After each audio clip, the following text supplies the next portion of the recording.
everybody, it's Blue Ducky, and this is going to be my first ever Once Upon a Time after show covering Season 5 episode premiere of Once Upon a Time. So if you haven't seen Once Upon a Time, or this episode, or any of the episodes, please make sure to keep up to date, to watch that first, because I'll be doing spoilers specifically about this episode and past seasons of Once Upon a Time. So I can make this clear enough. If you haven't watched it or you're missing episodes, don't watch this first because you will get spoiled.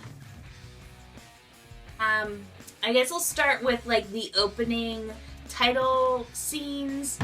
There was one, usually they have something in the trailers where it says Once Upon a Time, and it has something on there that relates to the episode. And this time it was a black swan, which obviously is in reference to at the end of last season, Emma Swan became the dark one, so she's a black swan, and that's why they did that. Kind of a cute little I don't know, imagery there. And then for the opening sequence, the title, it had a house in the middle of the enchanted forest, which is in reference to something that happens later in the episode. So some new characters that showed up in this season 5 season premiere. Of course, we had Merida, who was awesome, and then Knights of Camelot, and I think that's really the only new characters that we saw. But anyway, yeah, the opening is basically after Emma gets sucked up in the darkness, tornado swirly thing, and the dagger's left there, and Captain Hook's trying to summon her, and he can't, so it's an obvious, oh, she's not in the real world anymore. She's in the enchanted, not the real world, but the human world, Earth, I guess you would call it. She's in the enchanted forest. So the people in Storybrooke are trying to figure out a way to get back to the enchanted forest to find Emma. And then Emma Swan appears, and she looks pretty raggedy. Her hair is all long and gnarly, and she has this raggedy white torn up robe, which now that I think about it, maybe it was white and then the black, she's getting stained by the evil. Oh, and we learn that Rumpelstiltskin, or what Rumpelstiltskin looked like, well, I guess as the dark one, is the darkness inside of her is manifests its way in a physical form that only she can see. It's she's having visions and seeing things. And he explains that he's the darkness inside of her. Meanwhile, Mr. Gold is in a coma in the Earth in Storybrooke. And then I thought it was really cool because Belle's beside him and didn't want to leave. And then the Blue Fairy's I'll give you this, and as long as it has all its roses, he's still alive. And Blue Fairy gave Belle a jar with a rose inside, because we all know, obviously you guys have probably watched Once Upon a Time, all the seasons, that Belle and Mr. Gold / Rumpelstiltskin are Beauty and the Beast. So they finally brought in the rose in a glass cage imagery from that fairy tale, and then she had that so she could go help everyone.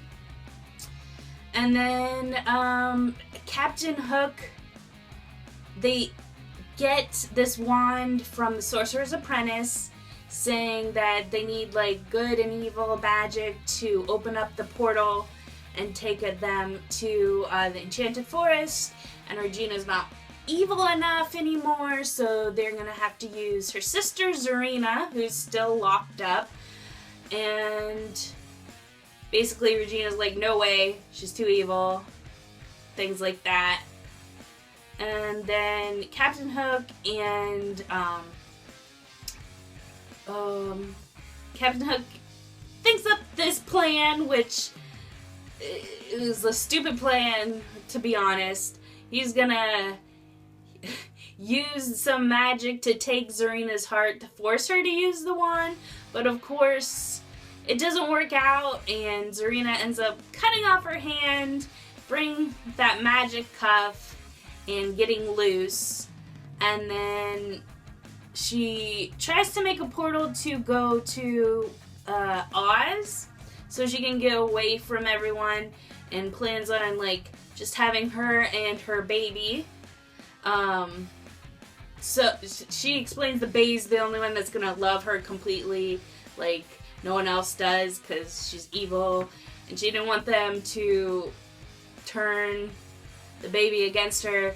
But then at the last moment, Regina is able to stop her and turn the portal that was going to take everyone to Oz into a portal that takes them to the Enchanted Forest, where Emma has already encountered Merida and has taken her heart out and is about to crush it, and they convince her not to.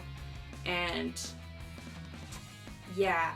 The one thing that annoys me about this episode, though, is towards the end, all of a sudden everybody's back in Storybrooke, and they can't remember what happened for the last, I think it is 6 weeks, which is a plot device they have used in the past. So it was kind of disappointing they did that again. And then Emma Swan shows up, and she is in a totally black gown, and her hair and eyebrows are white, and she said, "Oh, you failed. I am the Dark One." So yeah, and that's how the first episode ended. So overall, I think it was a really good episode. I loved Merida. I think her actress and the look and how she talked and everything was spot on. She did go into a little bit, like, this is years, I think is years after the actual, like, Brave movie, because she doesn't look like a teenager. She looks like to be in her 20s, and she says her father's died, and then her brothers have been kidnapped, and she needed the blue wisp, this blue orb wispy thing, to somehow find them and rescue them, which is the same thing that Emma Swan needed to go and find Merlin. And so that explained kind of like where Merida was in her storyline. So it seems quite a long time since like the actual Brave movie, and she's older. Oh, and saying like people in her kingdom don't accept her rule because she's a girl. And so, obviously, that would mean she's not married or anything like that, because, like, I think people would be okay if she had a king, but I think it's just her. So, that was interesting. Oh, another point is that, supposedly, Merlin told everybody, like, in Camelot, like, years ago, a prophecy that everybody would show up and help find him, and they were surprised, and they went to Camelot, and that's when it cuts to the, 6 weeks later, they're suddenly back in Storybrooke, don't remember what happened, but they're all dressed in Camelot clothes. That just so bothers me. Like, one time it's okay, but, like, to do it again, I just get really tired of that. Oh, all this time has passed. I don't know what's gonna happen. I mean, what happened.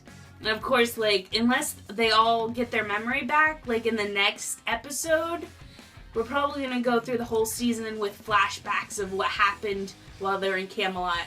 Just kind of like, I would rather have just to interject as a new viewer, I was really excited to see Camelot. Yeah. I've only seen the first few episodes. This is Max. I've only seen a couple episodes of the first season. I really didn't do my job of catching up on this show. And I was like, yeah, Camelot. And then the next scene, they're back. I was like, no. Well, see, they probably, you will see what happened, but it'll be like after the fact, flashbacks. They love to do that. Oh, flashbacks. Story. Yeah, and I would have so just preferred it to be just keep on going with it. Don't like suddenly be back in Storybrooke with no memory. But I think I understand why they do that a lot, because then they can progress the storyline from that point on, but do flashbacks to clue you into what happened, but they can still progress. But it's just... It was building like it's going to be a epic episode next week, but now more than likely it'll be flashback scenes interjected into the real world. Present of being in Storybrooke. Yeah, I mean, it was a really good premiere, I thought. I mean, I've only seen one premiere, the first one. Yeah. So. You haven't seen enough, but that's one thing that Once Upon a Time does a lot of, is flashbacks, either into people's history or what happened before they got cursed, and those kind of things. So. And Camelot looked cool. I actually thought Camelot looked small. It reminded me of like a theme park Camelot. Rather, like when you go in and like for Harry Potter, you're going in and you expect this huge like castle, and it's just like, it's a ride. That's pretty much what it was, like a castle, but it didn't seem big to me compared to the people. It looked like, some walls and you go in, not rooms or a town or anything like that. So, another new character, like other than the knights from Camelot, the big one was King Arthur, and he pulled the sword out of the stone, but the end of the sword was missing, broken off, but the end of the Excalibur is actually the dagger part of the Dark One's dagger. So I thought that was pretty interesting, like, to know. Oh, you've been a fan since Series 1. Yeah. Who are your favorite characters in the series? Regina and Captain Hook. Those are my two favorites. Yeah. Past few seasons, do they try to introduce a new fairy tale character every season? Or most likely? Yeah. Who were some of the ones that are introduced past season?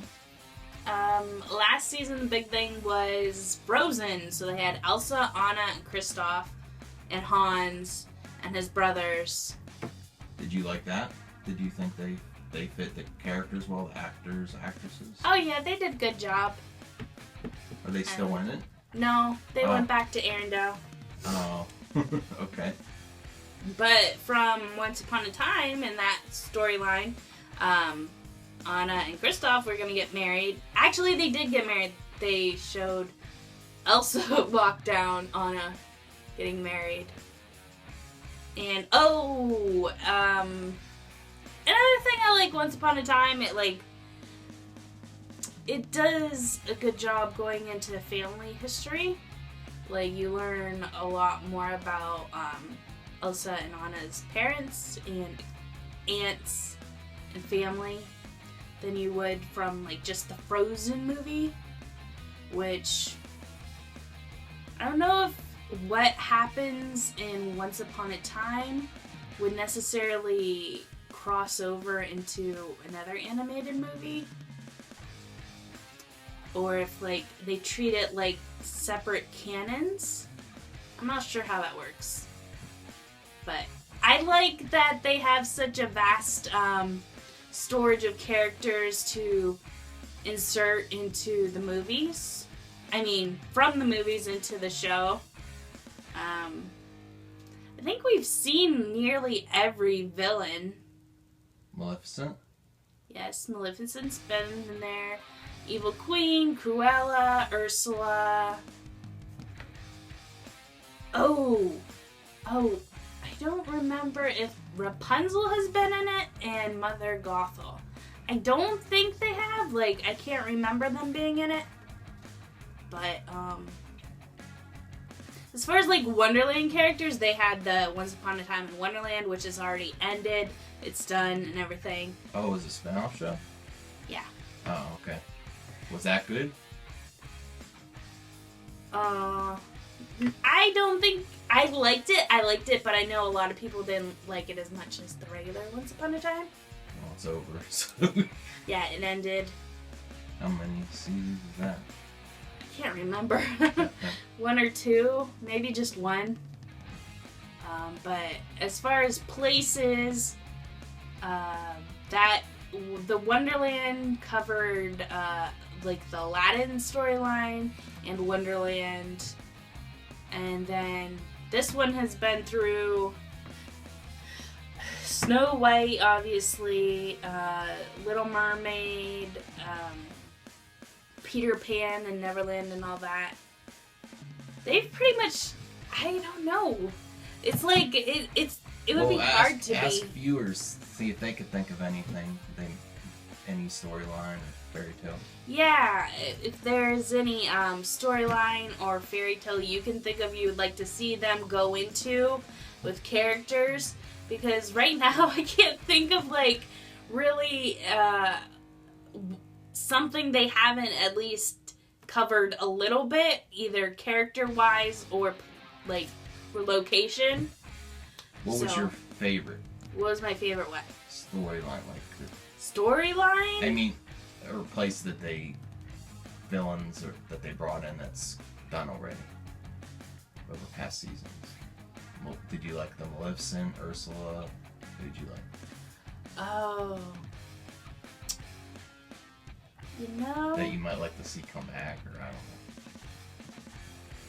don't know. Why can't I remember, like, what ended up happening with Maleficent? I think... I really like Maleficent's storyline. That was very, very interesting.